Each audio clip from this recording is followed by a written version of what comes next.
tem que tocar no coração. Meus irmãos, como é prazeroso para o crente saber que a alegria do Senhor enche o coração antes de chegar no céu, porque lá não tenha dúvida. Ceia quer dizer o quê? Por que isso foi tão controvertido durante a história, inclusive durante a reforma entre homens como Calvino e Lutero? Por que a ceia provocou um problema tão sério como provocou na igreja de Corinto? E por que é uma bênção tão grande ao mesmo tempo de ter provocado tanta controvérsia? Eu gostaria de ler um texto sobre a ceia. Os irmãos podem abrir sua Bíblia no texto mais conhecida, que é aquela que Paulo escreveu para os Coríntios. E a razão que ele escreveu, nunca esqueça, foi porque estavam ficando embriagados, estavam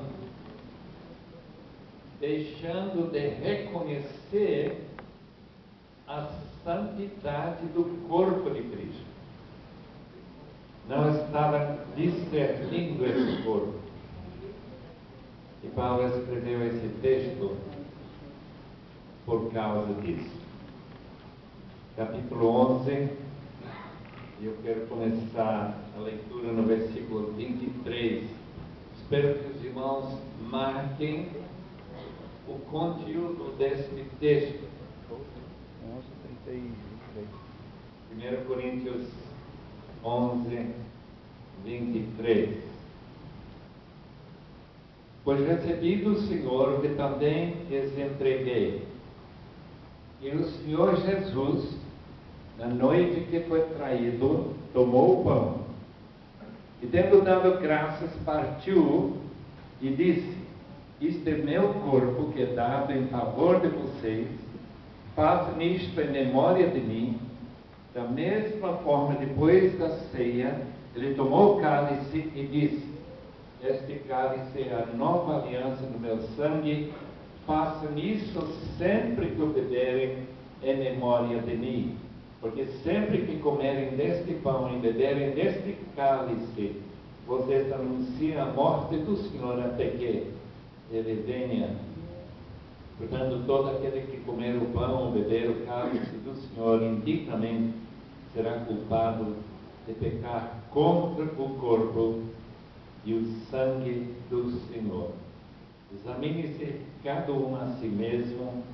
Então coma do pão, beba do cálice, pois quem come e bebe sem discernir o corpo do Senhor, come e bebe para a sua própria condenação. Por isso há entre vocês muitos fracos e doentes, vários já dormiram.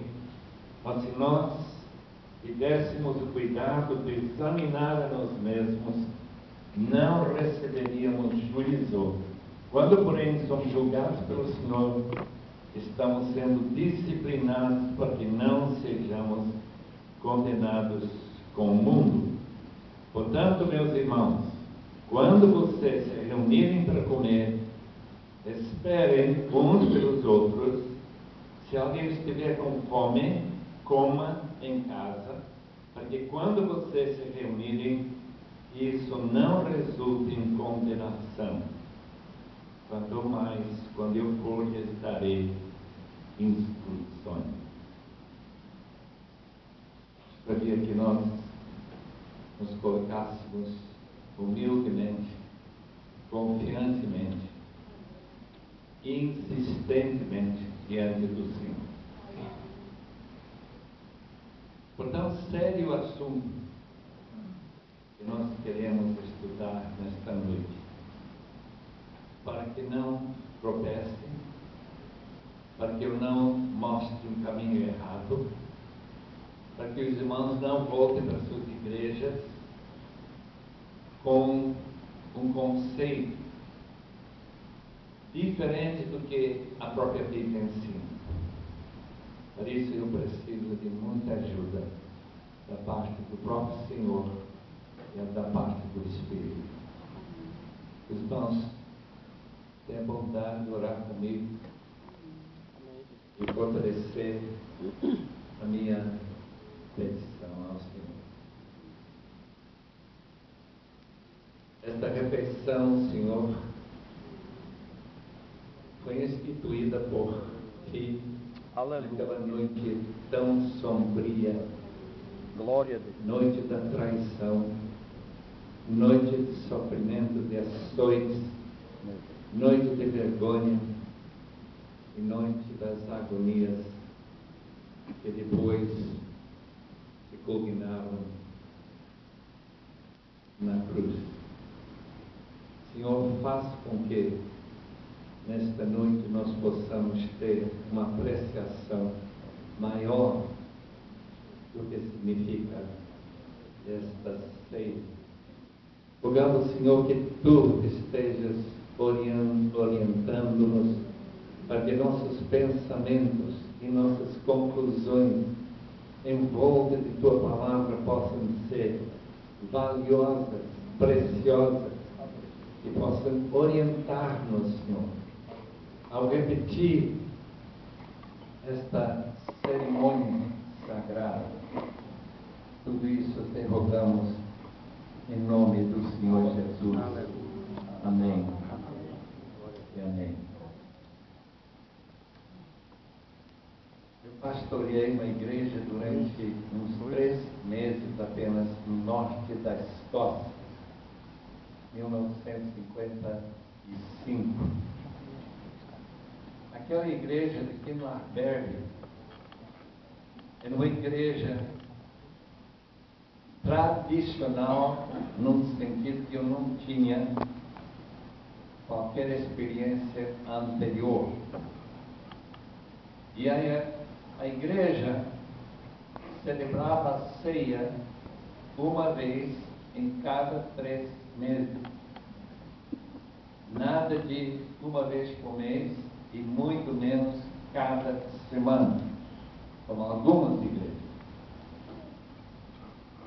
Para se preparar para a ceia, as reuniões começaram na quinta-feira, a igreja bem frequentada, porque, interessantemente, naquela região do mundo, todo mundo é membro da igreja presbiteriana escocesa. Eles não chamam de presbiteriana, mas é de fato igreja de John Knox, já tradicionalmente presbiteriana. Irmãos, qual foi minha surpresa quando, ao passar os elementos, só metade da congregação participou. E com a surpresa tão grande, eu não pude deixar a minha curiosidade de saber por que aconteceu assim. Eles me explicaram que estavam com medo da condenação. O texto fala claramente: muitos de vocês estão fracos, doentes, e não poucos que dormem, isto é, que estão já enterrados nos sepulcros em volta de Corinto. Irmãos, a seriedade, portanto, da ceia não pode ser negada. A dificuldade é que nós nunca imaginamos que tomar um pedacinho de pão e um pequenino cálice de plástico com suco de uva poderia nos condenar e trazer uma maldição divina, não satânica, de modo que nós ficaríamos doentes ou talvez seríamos condenados a morrer antecipadamente. Não, eu nunca lembro na minha vida ter sentido esse medo que aqueles irmãos tiveram. E eu não sei de onde veio, não sei nem se houve algum caso que eles podiam identificar como condenação da parte de Deus ou não. Não sei. Apenas digo uma coisa, que a coisa é séria se olharmos para o texto que nós acabamos de ver. E esse não é o único texto que fala sobre a seriedade desta cerimônia. Eu quero olhar para alguns textos junto com os irmãos e tentar explicar por que é tão sério. Por que não participar da ceia é igualmente condenável como o outro, segundo a própria palavra de Deus, e que nós devemos ter liberdade de tomar, uma vez que seguimos a ordem deste texto: examinem-se cada um a si mesmo. Não examinada por um padre, não examinada pelo pastor da igreja, mas examinada por si mesmo. Porque a maioria dos pecados que precisam ser confessadas diante do Senhor são os pecados secretos que ninguém aqui sabe. E essa é com certeza a razão que a palavra de Deus manda a gente examinar a si mesmo. Primeiro, número 1, a ceia é chamada Páscoa. A Páscoa vem da palavra que significa passar. E todos lembram que antes dos israelitas serem libertos da escravatura, o anjo da morte passou, e cada casa que tinha aquela marca do sangue do cordeiro escapou à morte naquela noite. E cada casa que não tinha o sangue marcado nas portas, no beiral da porta, não escapou, mesmo sendo israelitas. Isso é Páscoa. A Páscoa foi comida com a morte de um cordeiro, reunindo a família. Obrigatoriamente tem que comer toda a carne, não tem que comer os ossos não, toda a carne, antes de eles irem embora. Por quê? Porque não vão deixar nada para o dia seguinte, na promessa que nessa noite mesmo eles iam sair da escravatura e livres dessa opressão terrível faraônica. Portanto, a ceia é chamada a Páscoa.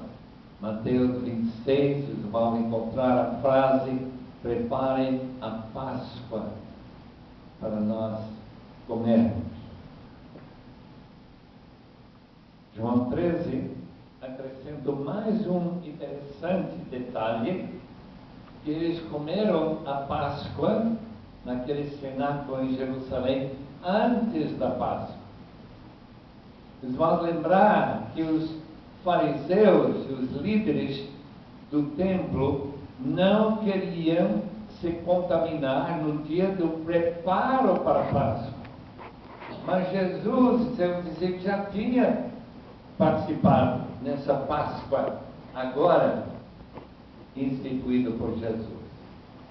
Isso é significativo, com certeza. Atos 2, 42 e 46. É chamado nesse texto o partir do pão. O partir do pão é uma maneira se dedicavam ao ensino dos apóstolos, à comunhão, o partir do pão e as orações. E o texto continua dizendo que partiam o pão, versículo 46, em suas casas e juntos participavam das refeições com alegria e sinceridade de coração. O que é essa ideia de partir pão com sinceridade de coração? A ideia de alegria a gente entende, mas o que é essa ideia de sinceridade? A impressão que eu tenho, queridos irmãos, é que é uma maneira de dizer, e outro texto tem singeleza de coração, que ninguém guardou algum secreto que podia contaminar essa comunhão santa entre os irmãos. Isso é fundamental nesta refeição. Não discernir o corpo e não discernir que tem um câncer no corpo de Cristo quando dois irmãos não se entendem, quando dois irmãos têm uma rixa, quando dois irmãos ou irmãs não falam um com o outro, quando dois irmãos têm alguma coisa uma contra a outra que precisa de reconciliação.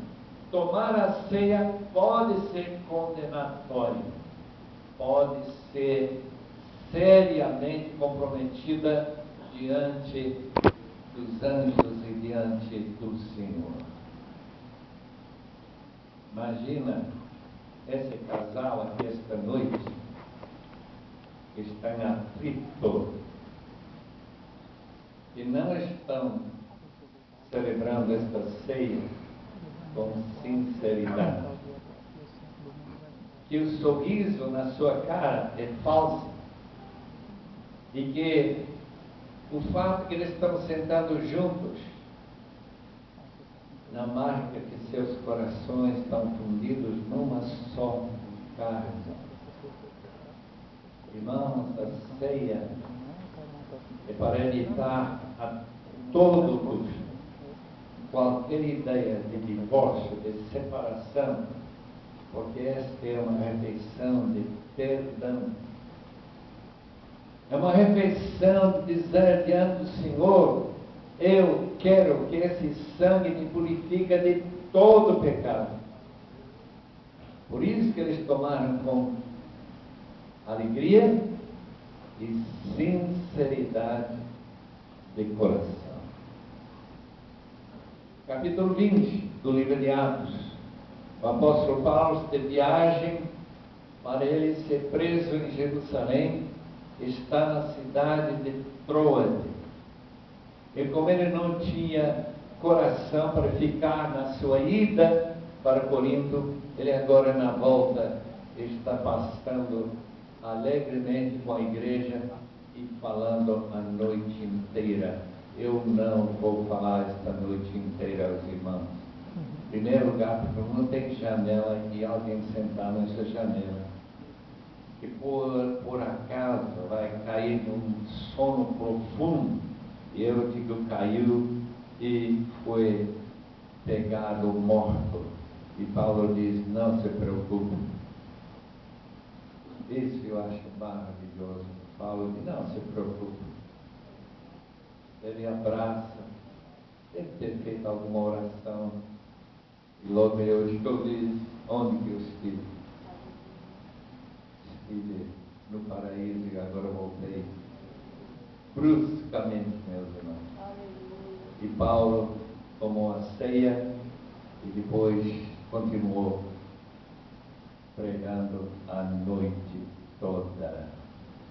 Irmãos, que impressionante homem foi esse apóstolo. Eu queria tê-lo entre os primeiros que eu quero abraçar logo que eu chegar lá. Os irmãos também, com certeza. A ceia, 1 Coríntios capítulo 5, versículos 7 e 8. Outro texto extraordinário relativo à ceia. 1 Coríntios 5. Os irmãos lembram que o contexto é de um homem que foi entregue a Satanás por causa do incesto, está se relacionando sexualmente com a madrasta. E Paulo diz que nem os gentios aceitam tal aberração pecaminosa. Pregue esse pecador para a destruição da carne. E agora, o que Paulo usa? para falar a respeito da importância de entregar este pecador a Satanás. Versículos 7 e 8.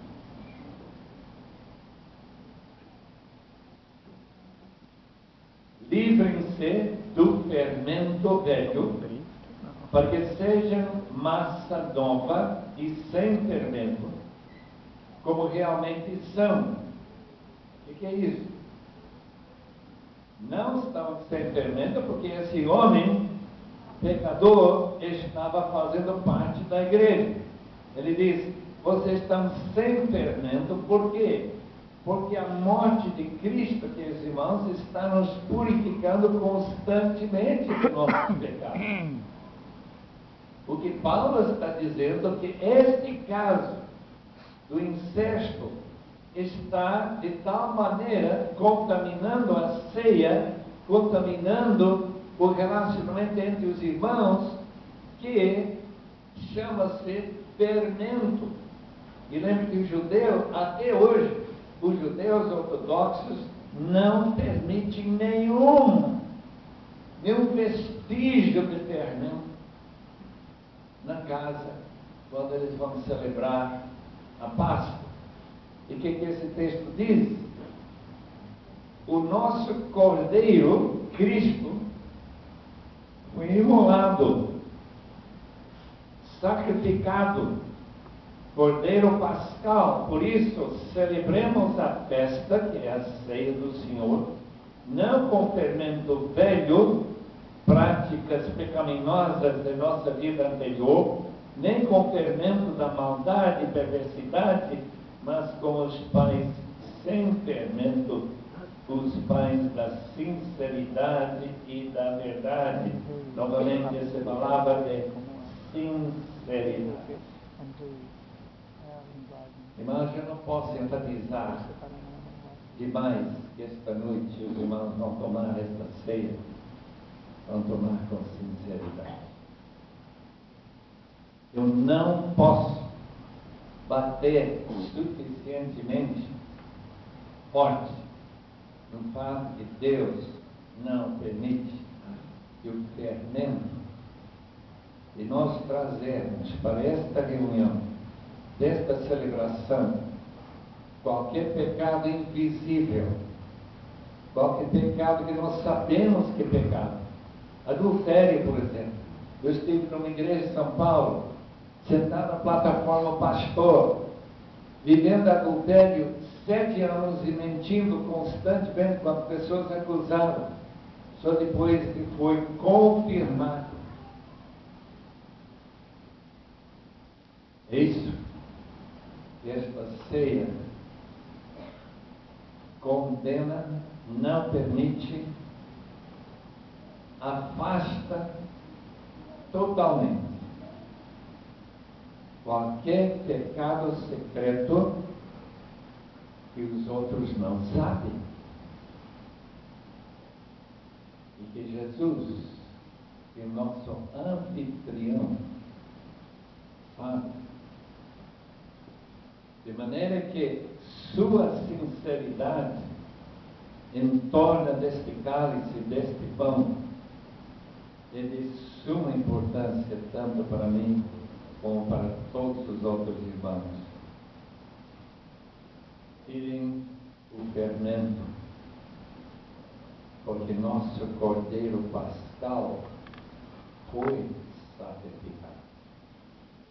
É tão interessante que esta ceia é uma continuação da ideia da libertação da escravatura, não do faraó, mas do poder satânico, não de aqueles chicotes, daqueles forçadores do trabalho, fazer aqueles tijolos, mas dos demônios e das tentações e desses enganos de nossa vida antes de conhecer a Cristo. Purifique totalmente o fermento da casa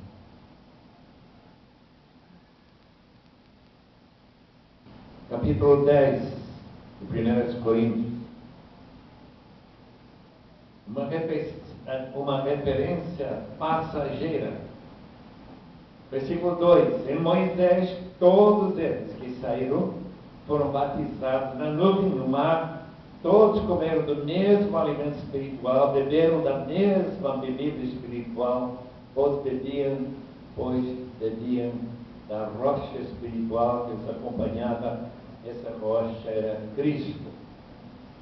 Interessante esse texto, porque quando chegamos nos versículos 16 e 17, a pergunta que Paulo faz é esta: não é verdade que o cálice da bênção que abençoamos é uma participação no sangue de Cristo, e que o pão que partimos é uma participação no corpo de Cristo? E a resposta tem que ser sim, sim. É isso mesmo. Uma participação, uma coinonia no sangue de Cristo, coinonia no corpo de Cristo. Como há somente um pão, nós que somos muitos, somos um só corpo, pois todos participamos de um único pão. Complicado é. E tomar esta ceia cria um tipo de união dentro dos contextos bíblicos que casamento cria, quando duas pessoas se relacionam e se tornam uma só carne.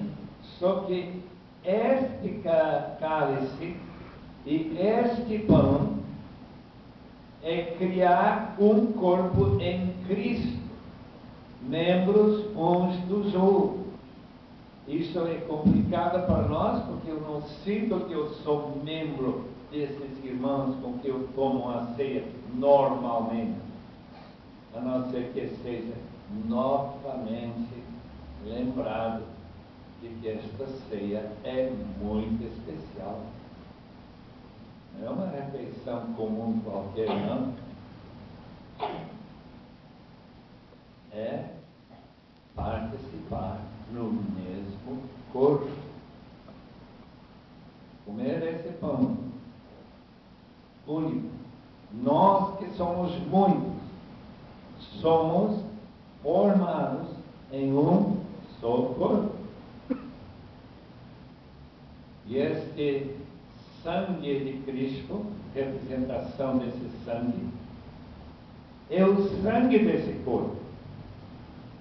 Porque o corpo sem sangue, como nós ouvimos esta manhã, não funciona de maneira nenhuma. Estranhas ideias,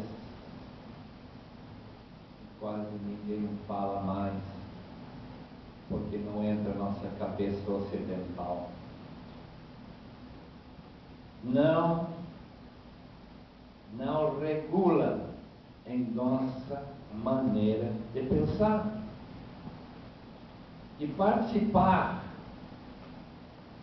de uma celebração tão simples como essa pode ter um efeito tão grave como se tornar, ou pelo menos confirmar, que eu sou membro do mesmo corpo com meus irmãos em Cristo. Mateus 5, 23 e 24. Se, pois, ao trazeres ao altar a tua oferta, ali te lembrares de que teu irmão tem alguma coisa contra ti, uma causa contra ti, deixa perante o altar a tua oferta, vai primeiro reconciliar-te com teu irmão, então voltando faz a tua oferta. Qual é a palavra? A palavra altar. O que é um altar? Altar em que um animal tinha sido ou era regularmente sacrificado. Por que esta mesa é chamada de altar, tanto aqui como em Hebreus 13, versículo 10? E a resposta é bem fácil de entender. Porque esta mesa representa o lugar onde Cristo foi sacrificado. A Igreja Católica transformou isso na ideia de que cada vez que a gente toma ceia, o altar está sendo de novo usado para sacrificar a Cristo. E obviamente não é verdade, porque o judeu não podia comer carne com sangue, e muito menos beber sangue. Isso é proibido terminantemente. Então, literalmente, obviamente essa mesa não é um altar, mas a ideia é que tem um lugar que representa, tal como o pão e o vinho representa a morte de Cristo, que esse altar representa a cruz de Cristo, onde ele foi imolado por nós e sacrificado por nós.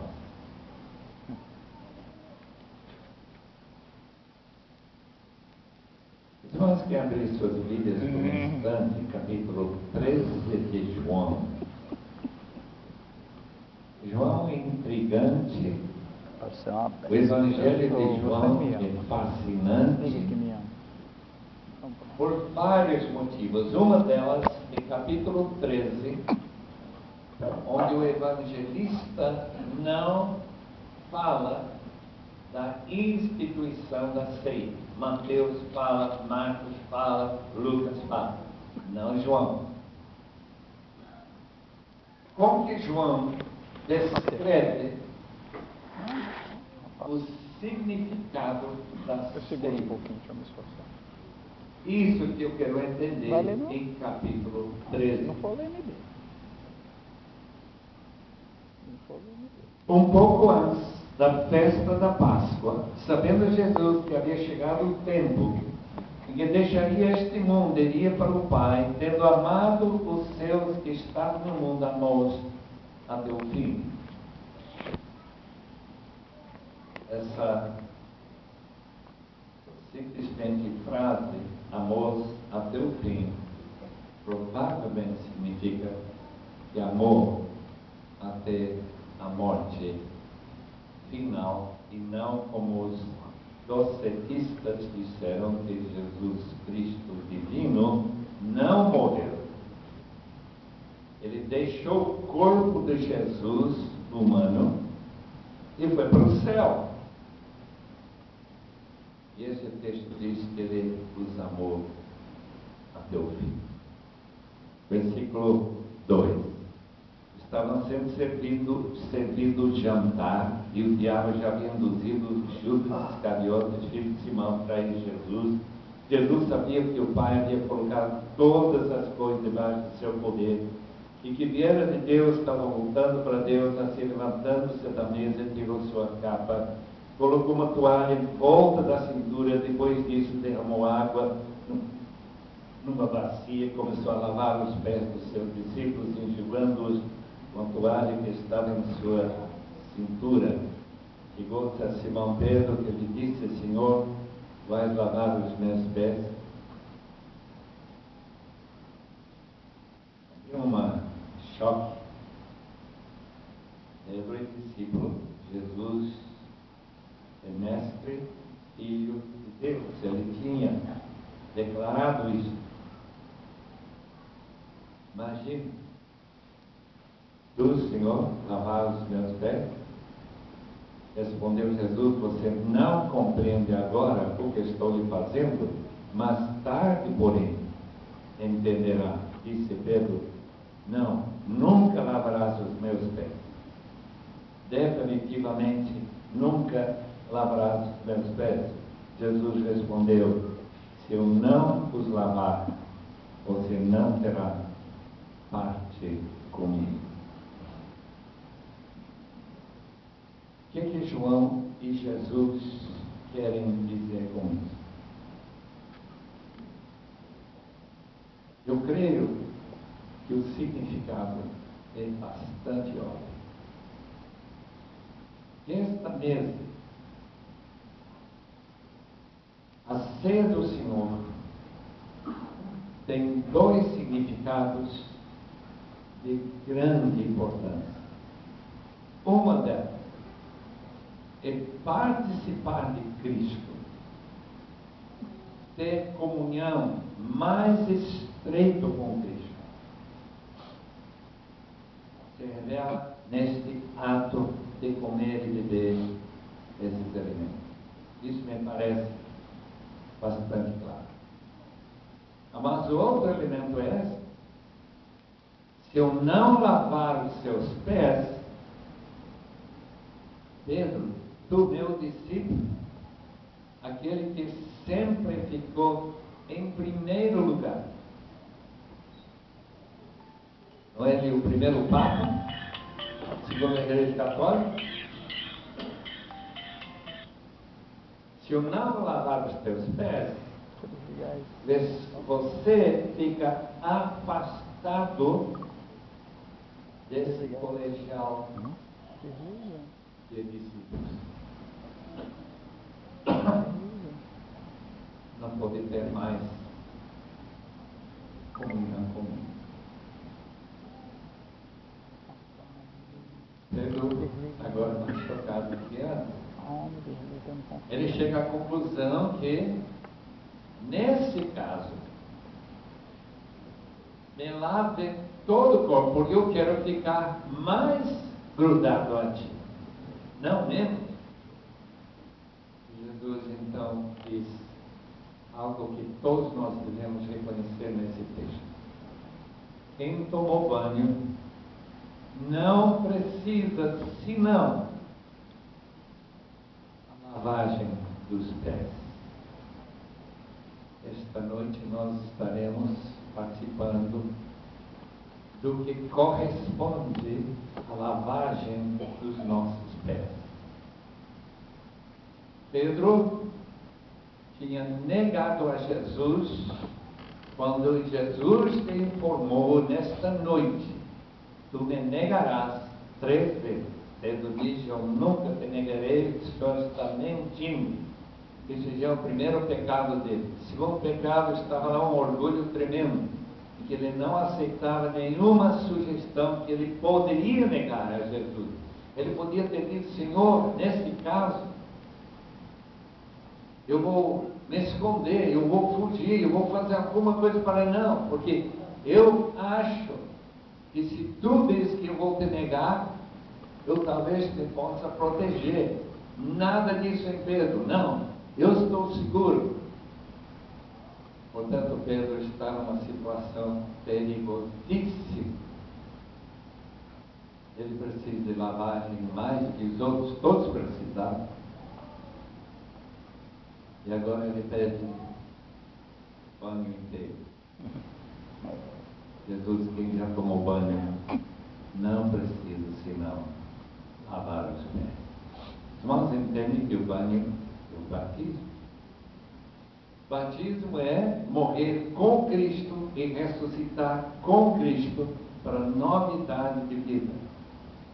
Mas o crente comete pecados depois do seu batismo.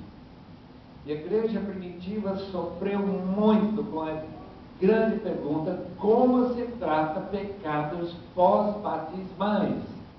Eles entenderam que a lavagem, o banho todo, era o fim do pecado anterior, o pecado original, por exemplo, os pecados que você tinha cometido até esse momento. Mas de aqui para frente, como que eu trato esses pecados?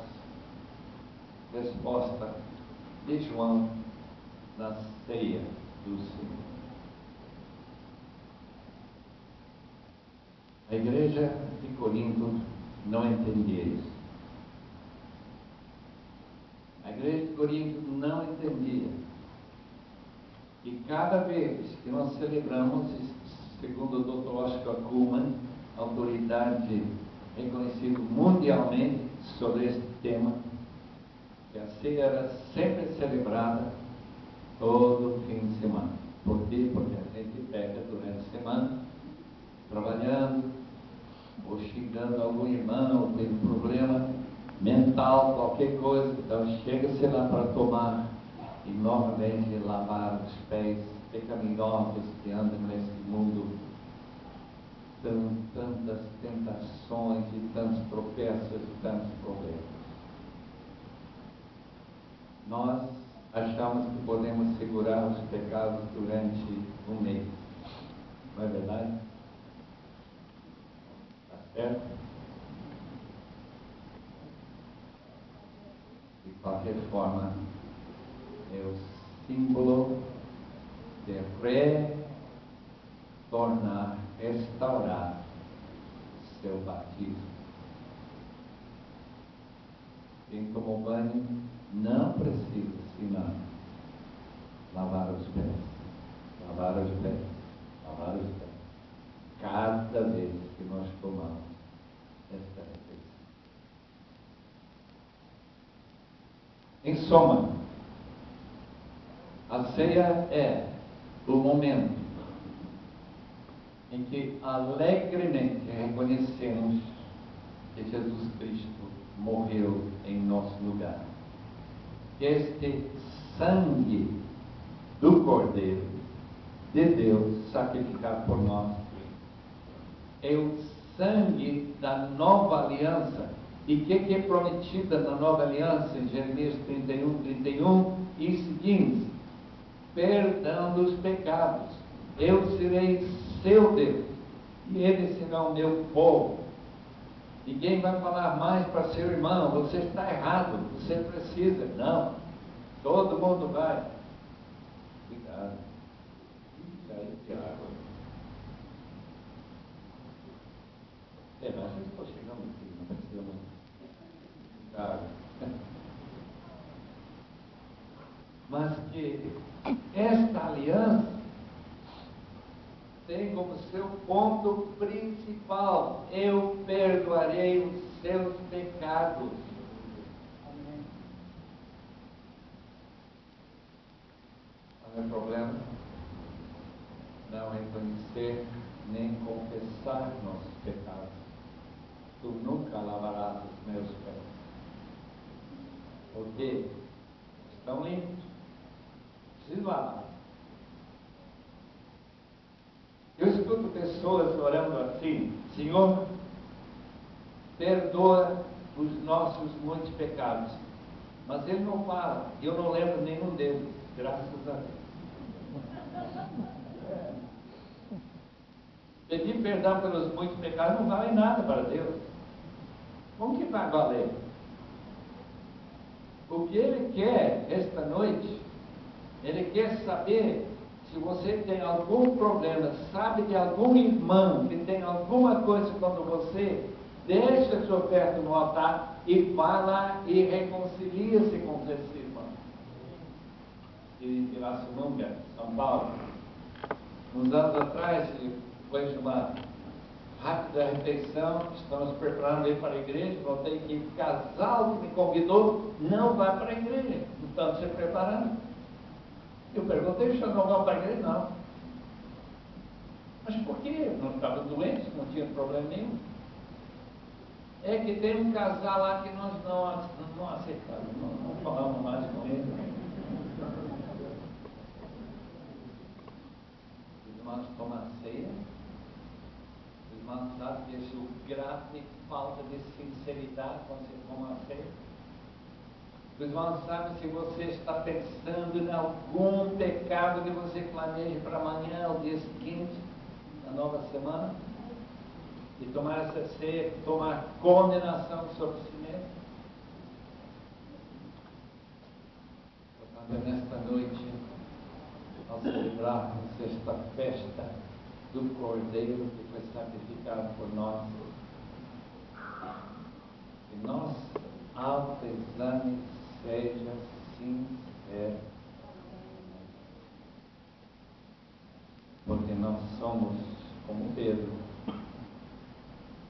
muito confiantes em nós mesmos,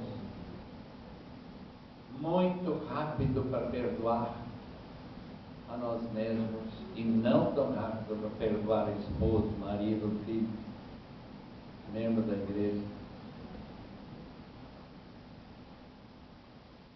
Nós, que somos muitos,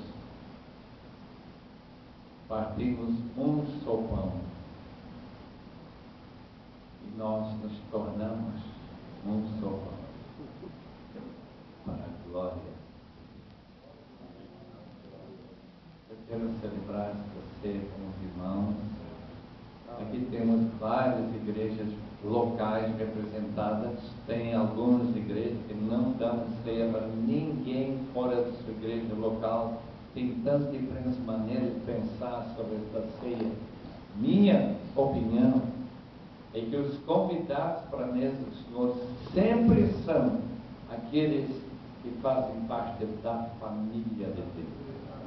Eles são parte do seu corpo, seja o corpo local ou seja o corpo universal. É o mesmo corpo de Cristo. Não é mais ampla do que outra, mas é o mesmo corpo de Cristo.